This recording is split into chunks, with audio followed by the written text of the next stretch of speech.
Today is Thursday, May 29th, and we welcome you back to the Frozen Edge podcast, your home for a deeper dive into the analytics behind the NHL's betting market, helping you craft your picks, props, and parlays every day as the chase for sports' greatest trophy races on. He's Timo Seppa, former NHL senior hockey analyst, and I'm Casey Ditzel. Timo, what's happening? Not much, Casey. Everything is all right over here on the coast that you're used to being on. I'm out west in the desert of California for my cousin's graduation. I've gone from Rochester, New York, where the news said yesterday it's rained 64 straight days, to a place here where it probably hasn't rained in about 2 months. So hopefully, knowing how Wow. that goes, it'll probably start raining here this weekend. But fingers crossed, can get some sun. I'm not sure my skin's acclimated for that. Last night, a bummer for the Carolina Hurricanes, and I've got the Carolina Hurricanes swag on for one more day here, but they've met their maker. Florida Oh no. advances to the Stanley Cup Final, the third straight postseason that the Cats will represent the East. Carolina, a 2-0 lead in the first period, but in the second lost it in a matter of just 30 seconds before Florida stole the lead 4 minutes later. We got Seth Jarvis anytime goal that at the plus 230 mark tied the game late in the third period. Looked like Carolina had some hope. The arena got going. Florida, though, had the answer. And how about the move by Alexander Barkov to set that one up and clinch their third straight Prince of Wales trophy? Yeah. I mean, Florida, they've been a playoff machine. What can you say? Give Carolina some, at least some props there for picking up the previous game and not being swept. It's certainly, at least some kind of reconciliation for them. Awesome play by Barkov to set up that goal. Looked like Freddie Anderson was. The finish might say he was out in the yard like a snowman. You can try to figure out what that means. He was not clued in to the fact that there was going to be a backdoor pass, and by the time he figured out that there was somebody getting a pass on the back door, it was a solid shot, but he wasn't going to beat it. Anderson was not going to make it over in time because he was fooled that much. But yeah, I thought we were going to make it on that. I thought we were going to finish up within that 1.5 goals, and especially with the late 6-on-4 and whatever, looked like it might be the case there, but ended up more than that. But good game, but Florida showed why they are Eastern Conference champions yet again. And Rod Brindamore says the Florida Panthers are now the standard here. A good season for the Carolina Hurricanes, far past where many expected them to be after all of the free agent losses. A lot of money in the cap room upcoming for the Hurricanes, so an exciting offseason on their side. But Florida will await the winner of the Western Conference Final in Game 5 tonight.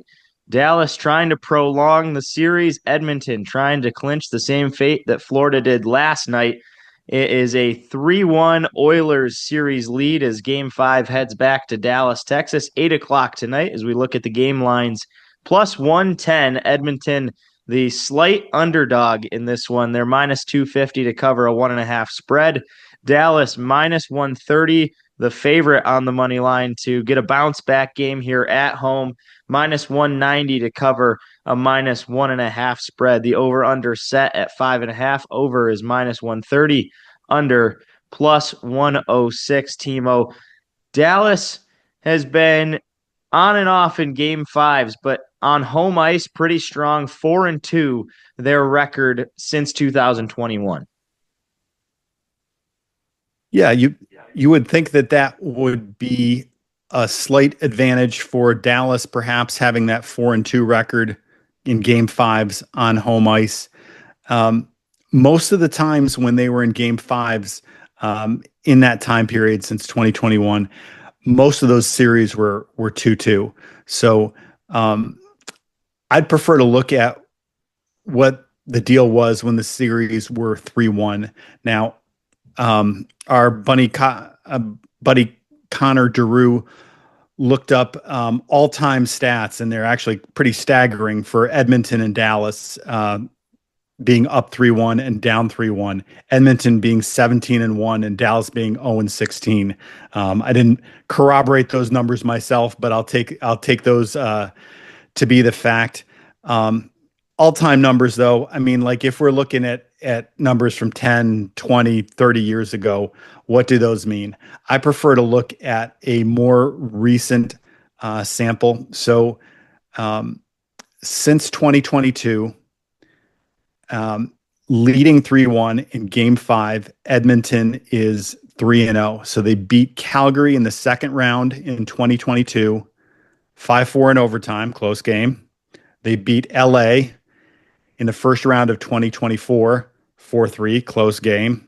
And they beat Vegas in the second round this year, 1-0 in overtime, close game. So 3-0 in those cases.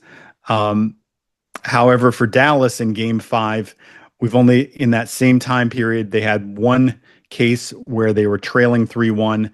They came back and they beat Vegas in game 5 in the Western Conference Final, by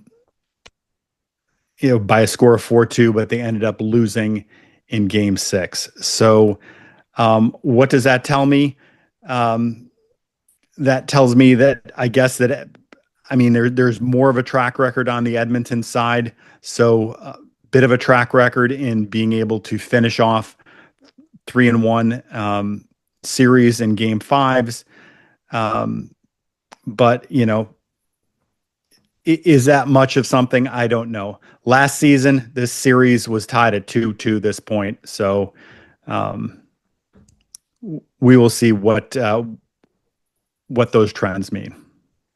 And Edmonton would go on to win games 5 and 6 on their way to the Stanley Cup Final. Dallas has just one 5-on-5 goal since game 1. Mikko Rantanen, in addition to that, who was the Conn Smythe heavy favorite for a while, has only 2 points, no goals in the past 6 games. And remember, he had 19 points with 9 goals in the previous 11 games before that. This is kind of similar to what we talked about Carolina in game 4 for Dallas. Back against the wall, heading back home, must-win kind of effort. What does that say about what these Stars have to do in this game if Dallas is going to have any success? Yeah, I would say much the same things as I was saying a couple days ago about Carolina. Now, Carolina was down 3-0 instead of 3-1. And I do feel like it was more of a referendum on that team at the time. But it's the same kind of thing. I mean, this is a quality team in Dallas that has got this far a bunch of times. They're heading back home where they do well. This is a time for their best players to man up. It's time for their coaching staff to man up and to outcoach the other coaching staff. So it is a good situation for Dallas to try to bounce back and get the win. I don't know that they will, but certainly the circumstances are solid for them to bounce back. Mikko Rantanen anytime goal set at plus 160. Mikael Granlund anytime point plus 140. Pretty good odds on both of those for the finish line prospects. Connor McDavid leads the postseason with 24 points. Ryan Nugent-Hopkins right alongside him has been dominant. 9 points in the series so far through 4 games.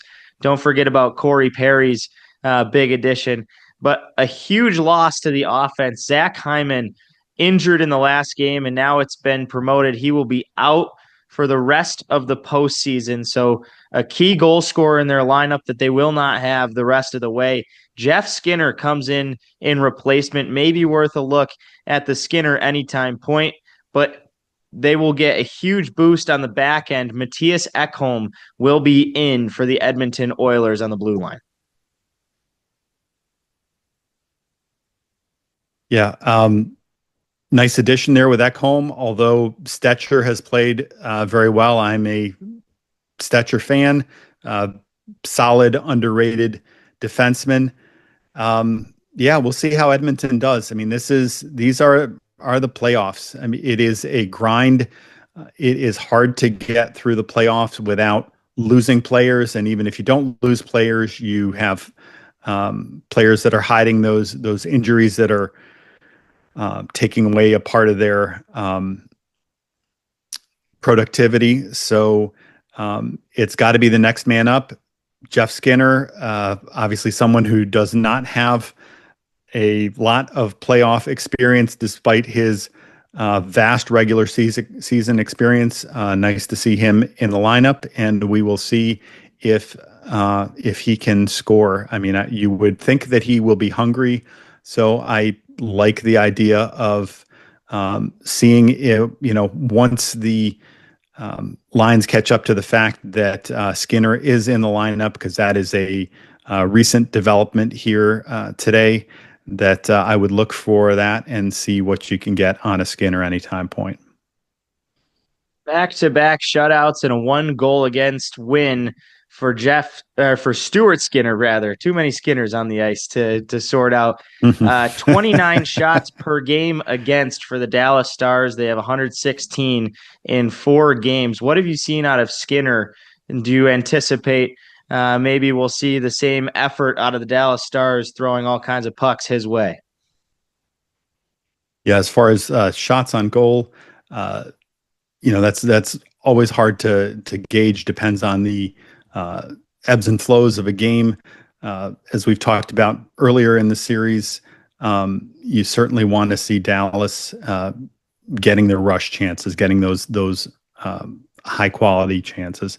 As far as Stuart Skinner, saw something interesting on Twitter from Mike Kelly that made me want to riff off of it. I don't remember the exact content there, but he was mentioning how Skinner has been very good against Dallas.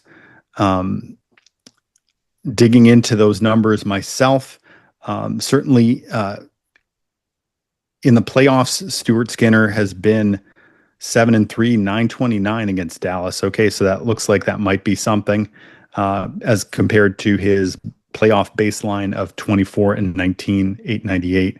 However, regular season, Skinner versus Dallas, 3-4, 874. So maybe we're looking at more of a short-term hot streak currently for Stuart Skinner, or a small sample oddity more than some kind of an intrinsic strength that he has against the Stars. So, uh, more of something in that it's a hot streak more than uh, Skinner is unbeatable for the Stars. And Skinner seems to live for the late postseason runs.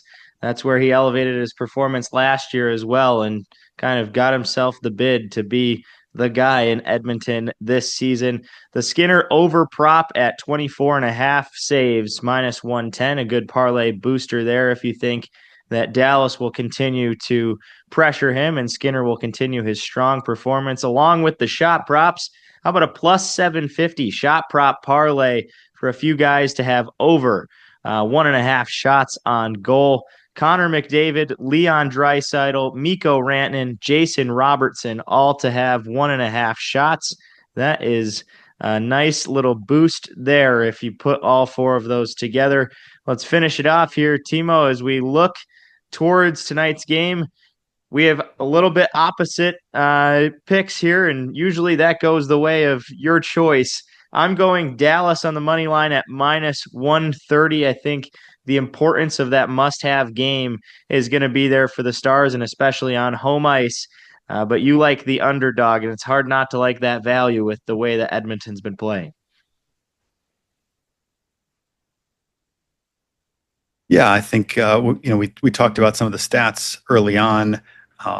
Edmonton has won some close games recently when they've been up 3-1 in a series. So they've done that 3 times in since 2022.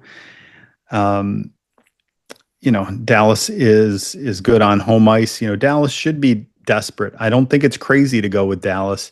I just feel like Edmonton seems strong now. Injuries, all right, it's starting to even out a little bit. If the injuries were a little bit on Edmonton's side before, with Hintz being out and then banged up, now you've got Hyman out, so that's starting to even out a little bit more. I don't think it's crazy to go either way. Just my initial instinct was Edmonton.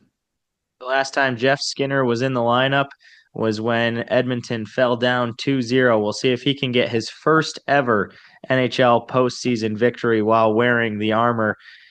We fought through it here, some Wi-Fi struggles as Timo and I are following the chorus of the Emblem 3 hit 3,000 miles on each side of the United States. Fortunately for us, our relationship has not soured as that of the one in the song. Timo, what's going on the rest of the day for you? Watching some hockey, I'm sure. Yeah, that's tonight, isn't it? Yeah, I've got some other little projects going on today. Need to do a little bit of writing, so need to get settled down on that at some point. Thank you to Connor DeRue for his help in aiding our stats behind the scenes as we project the parlays and picks that are going to give you the best odds behind the stats of the NHL's betting market. We'll be back whenever the next game is. We might have a little bit of a break here pending tonight's result, but should Dallas come back and push this to a 3-2 series, Timo and I will be back in 2 days before game 6. Otherwise, we'll have about a week off and we'll come back the day before the start of the Stanley Cup Final, which would be set for June 4th, and we'll have our Stanley Cup preview. So, Timo, maybe it'll be a little while before you have to argue against my picks. We'll wait and see. Until then, though, tonight, 8 o'clock, Edmonton takes on Dallas in Game 5. This has been the Frozen Edge podcast. He's Timo Seppa. I'm Casey Ditzel. Until next time, have a good one, everybody.